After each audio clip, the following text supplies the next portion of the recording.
What is going on, everybody? Welcome back to the Civilization 5 Italy AI only battle. We passed another 8 turns before we got our next war. You can already see it here. Gauls and Carthage staying as a team, and they will now be going after Rome. Nothing else has particularly changed. I think some more luxuries maybe got banned, but we'll see. Now, Carthage is in an interesting position. They do have these two cities between Rome and the Gauls, apart from Medina here still being Rome. I didn't even notice that, but yeah, it's going to be a messy one. Rome has a lot of units. I think it's the 3 biggest armies in the world. I think Rome is 3rd, but we'll check that in just a second.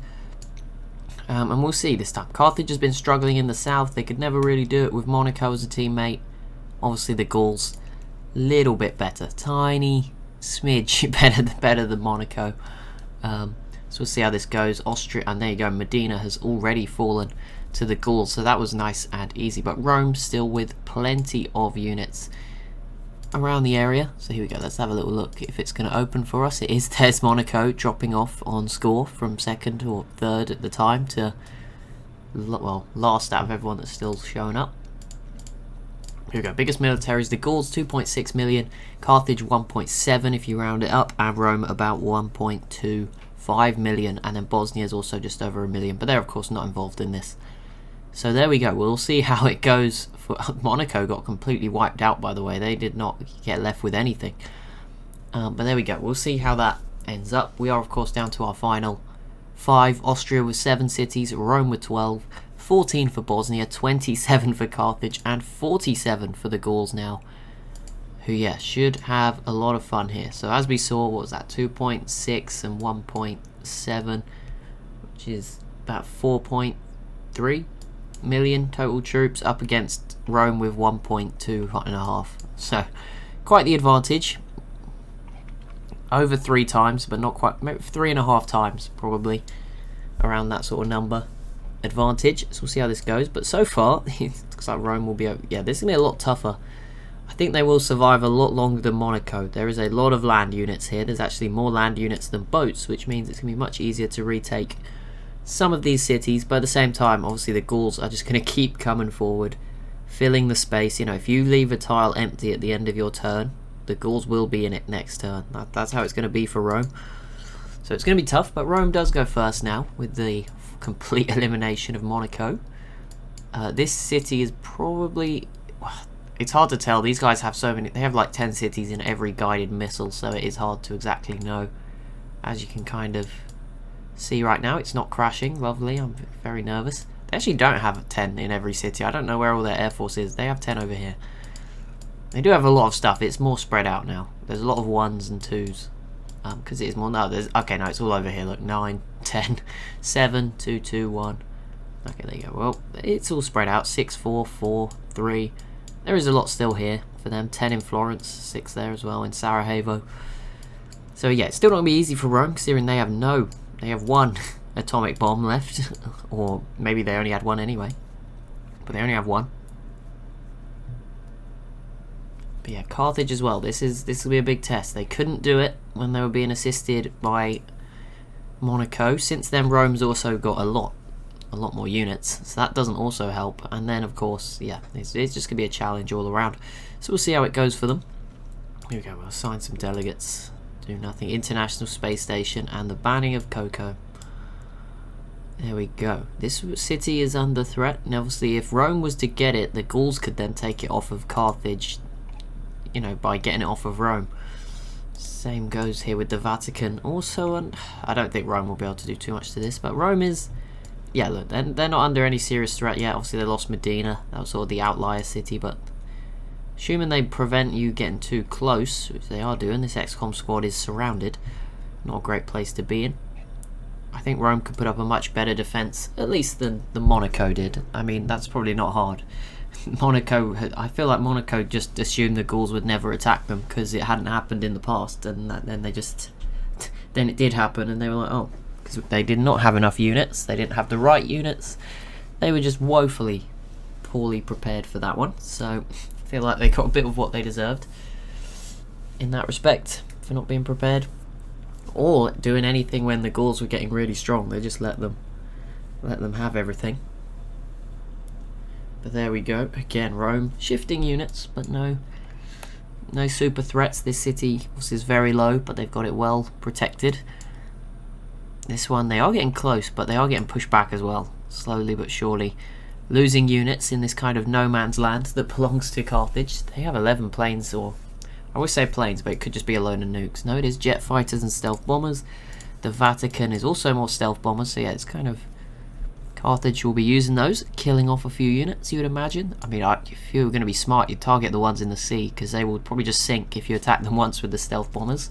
That's an easy way to really thin out Rome's numbers. If you can kill a lot of the reinforcements for free, it's a good move. Bosnia maybe thinking about joining. They are at peace with Austria. It does look like Austria has more units, but it is because they're all more cramped in. But Austria does have a lot of planes. 9, 4, another 9 there. All guided missiles, but still. Bosnia doesn't have any, so you know, I can't... Oh no, they have a few down here. Looks like they're thinking about it, but I'm not sure. It's probably too early. Wait a few more turns. There we go. So Ardea went to Rome. Yes, so that's big, because that means now the Gauls can take this city, which was obviously belonged to Carthage. I didn't see if they got their planes out of there in time, Carthage. You would hope they did and didn't lose them all. Well, that would be quite painful. The AI genuinely tends to be able to move them out beforehand. They know what's going on, unless there's... Oh, never mind, Bosnia. You just don't heed my advice then. Yeah, I still think they will struggle. I know Rome doesn't have too many boats, but it's not exactly like their navy's much better. Rome does have some boats down here. So, we'll see. But there you go. Yep, Ardea does fall to the Gauls, so that was easy enough from Carthage to the Gauls. We'll see if Rome, obviously, will have to take it back now, if Carthage wants it. But, there you go. On to the next turn. Will Rome get it back? They don't actually have anything here that can take it back. They mostly just have bazooka units, which I guess will do an okay job, but not enough. They're paratrooping troops in, but they are starting to just have some gaps in the middle at least, and in the sea. Obviously here was all full of units before. It's starting to empty. I believe these ones are heading towards Bosnia. We'll see what they can do. They have some nukes. They definitely have a few nukes there. Right on, especially this submarine. You might want to ditch those nukes before, or move them before it gets sunk next turn and you lose 2. We'll see if they end up using them. The Gauls could probably fight Bosnia as well right now. Very scary stuff. Look at all these boats they're not even using. Like, if they sent those down here, it would make life easier for Bosnia, so maybe that's why. But I'm assuming the AI is not that intelligent. But maybe they are. Maybe they are. Maybe I'm being mean to them. Who knows? Regardless, International Space Station is already halfway done. That was very, very quick. The Vatican is now under attack from Rome, but there you go. Oh, and it got nuked. Oh, Rome. I think they used their only atomic bomb. No, they still have one. Maybe this was already nuked. No, it must be new. They must have had a spare one somewhere else. Or they just rebuilt one in like 1 turn in Rome. That wouldn't be impossible at this point in the game. And this city's actually even bigger than Rome, although it won't have the best production based on its tiles compared to mines. This city might have some good production, although it's very damaged. Either way, the Vatican was nuked. That is, well, good job. Most of this map believes in Buddhism, I guess. that's gonna be maybe the saving grace there, or we could all be in big trouble. Bosnia's naval invasion has not gone well at all. Didn't expect it to at all, so at least we've been redeemed on that front. But so far so good for Rome. It's not been a disaster. They've put up some impressive defences throughout the series. Some people have been applauding them for that as well. So this is it. I guess this is the ultimate test. It doesn't get any tougher really than this. Bosnia, Carthage, and the Gauls all at full strength pretty much. I'd argue Bosnia's not, I don't know, Bosnia's not done well. Since they got big, they've just not handled it too well. Especially losing Graz to Austria in an offensive war. That was a big mistake. But there you go, we'll see. Can Austria outlast Rome? There you go. Is it possible? And Bosnia, yeah. Austria could come top 3. How about that? If we keep going. If Rome and Carthage stay allied, I would suggest we could get down to a final 2. But it's very rare that the final 2 fight, which is always the problem. So we'll see. But anyway, it's the Gauls' turn. Will they carve themselves a path to this city? Probably not. It's a bit too soon, but they will. Yeah, there's definitely, you can see a lot less Roman units in this area now. To the north, that is probably a lot of air power nukes. Maybe nukes, it depends. You can't really see all the time. Clearing the path, killing a lot of Roman units, and they will start to thin out. We'll have a look this turn, actually. We'll see what the numbers are like now once the Gauls have this turn. 20, 60, 80. Oh no, it didn't change. Here we go. Who has got... Oh, where is it? Military manpower. So the Gauls have lost about 100k. Carthage has lost about 70k. And Rome has lost about 100k. So I feel like that's more a testament to their production than their losses. I'm sure they've lost quite a lot, all of them. Maybe not, but I would guess. I mean, the Gauls very relatively. Some of these units have not even seen the front. Some of these, like this unit here, was probably like here when the war started, and it's just progressing slowly forward, one tile at a turn, whenever there's space.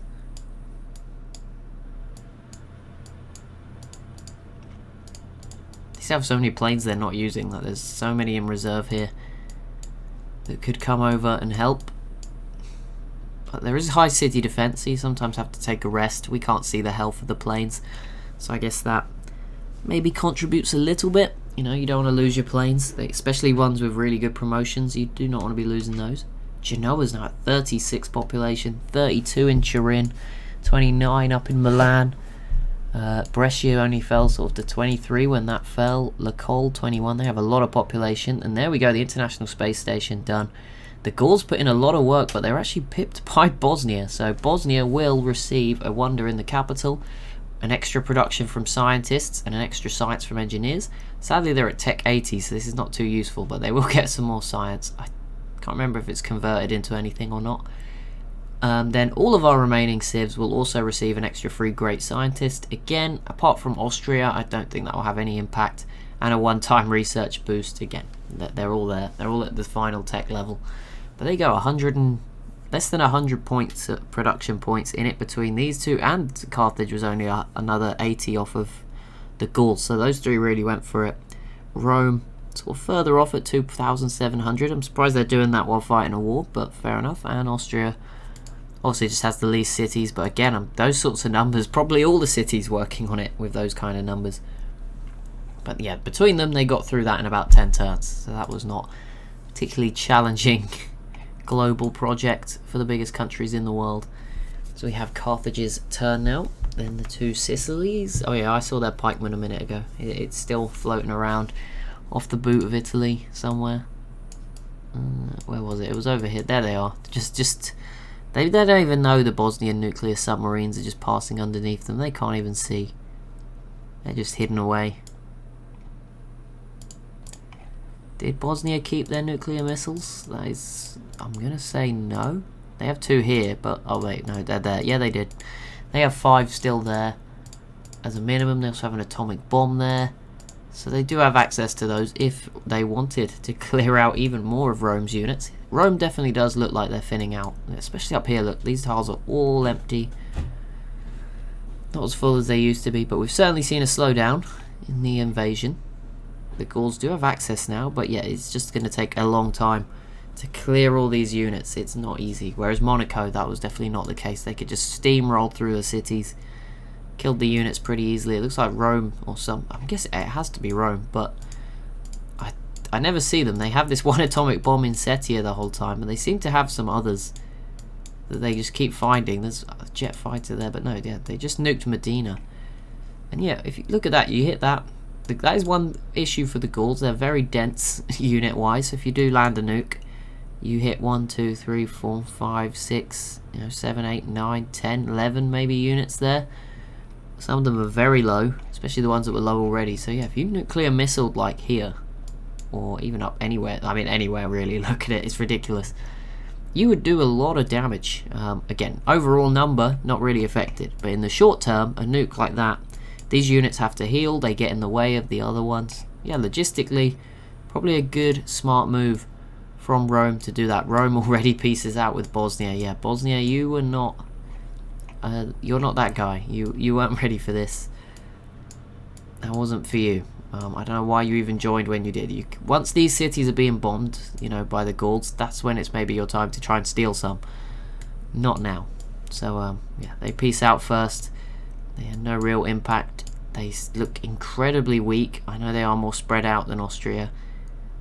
It doesn't actually make sense, does it? Austria definitely does look like they have more units. Even taking into the account that Bosnia is probably 3 times the size of Austria, but still.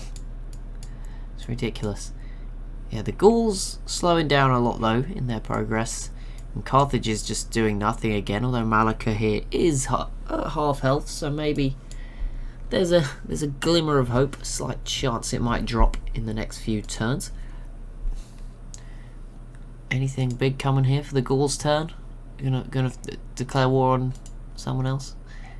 That'd be pretty big actually if they fought Austria. I mean, that's just another bloodbath, isn't it? I mean, they do have a tech advantage, so they would probably get through a little bit quicker than Rome, but again, it would be another challenge. And Austria's been pretty strong here. They've built themselves a little fortress in the mountains and have held strong against their other mountainous rival. Just have so many units hidden up here in the corner. It's ridiculous.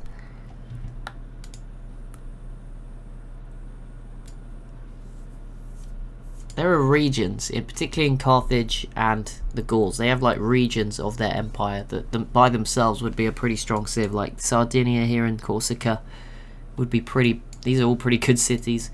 That'd be a pretty powerful civ by itself. You know, the Gauls northern Italy is pretty powerful. Even the Gauls middle Italy is pretty powerful.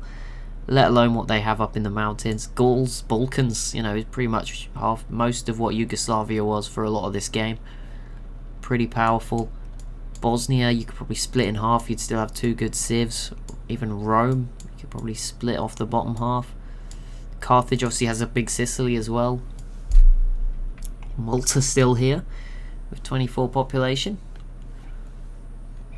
But still no cities falling. What if the Gauls are just a bigger Monaco? What if they can't do it either? What if they can't push into Rome? Maybe Rome has just been preparing for defending their whole life. I don't know what every civ's ideas and stuff are. Should we have a quick look? There's only 5 now, so it shouldn't take too long. How do I see which social policies they pick? It's in the global politics menu, isn't it? Which is in here somewhere. In here. So Rome went liberty, so that would have been the extra settlers, extra workers at the start of the game. Honor, which makes them a stronger military. Exploration, which gives you some better like production in coastal cities and other good things around the coast. They didn't really use it to colonize or anything in this game, obviously. And then they went autocracy and picked 12 things. Carthage took liberty, honor the same. They did not take exploration though. They took 2 policies from commerce, and would have got a bit more money, and 4 from rationalism to generate some more science. Okay, well, some of these are not alive, so skip those. Austria went liberty as well. They then went piety. I don't actually think Austria got a religion, so that's an interesting choice. They then went aesthetics. So there you go. Austria is a very cultural nation in this game. Everyone's done autocracy 12, which I believe is the full limit. The Gauls, interestingly, did pick the first one from tradition, then flipped to liberty, did 5 of that, did 5 honor, 5 piety, 5 from aesthetics, 2 from commerce, and 12 from autocracy. I'm guessing they obviously did autocracy, finished that, and then went back to pick some of these. That's ridiculous, and they have a lot of wonders too. Bosnia here, I missed them. Liberty, they didn't finish liberty, honor, piety, aesthetics, autocracy. So there you go. Most of them actually went liberty. Pretty much the same. But yeah, the Gauls obviously just will stack all those extra bonuses and say thank you very much. They picked a lot more than anyone else. So that will give them extra advantages for running their empire, particularly on such a big gold deficit. That's pretty important to them. But there we go, turn 525. Definitely, I think the furthest we may have pushed a game, unless I'm thinking of like some small ones that we've done in the past. What we'll do is I will probably progress a few turns anyway, and obviously if cities, you know, we get to the point where the cities start to drop, then I'll come back. But or they might peace out. You know, I don't want to sort of. I'm trying to give you very action-packed episodes, so we will continue and do that. And like I said, I'll come back. You know, if the Gauls start pushing in all of a sudden, then yes. But at the moment, it's very slow progress. I wouldn't be surprised if we actually don't see too much in the next few turns. So I'll keep it going. Don't worry. Don't panic. As always, if you have enjoyed this episode, be sure to leave a like and a comment down below. Be sure to subscribe as well if you are new to the channel, and I'll see you in the next one.